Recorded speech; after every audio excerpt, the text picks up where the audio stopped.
In this video, we'll be doing a quick unboxing of the Xtool D7W. Stay tuned. Hi everybody, welcome back to Random Fix. So this video is going to be short and to the point. We're going to do a quick unboxing of the D7W. And if you guys want to check out the quick or full review, I'll leave you guys a link to that in the video description box down below. Let's take a look at what's inside this box.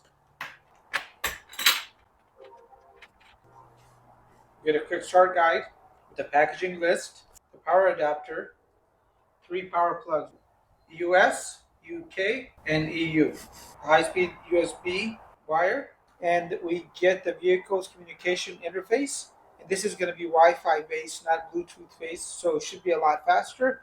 If you guys want to see it in action, check out the full review. And here's the unit. We get a power button, the power input, and a USB connection up top. It does have a nice rugged feel. It does have a kickstand. And if you'd like to learn more, I'll leave you guys the review links at the end of the video, as well as to the product. And you guys can find those links down in the video description box as well. Thank you so much.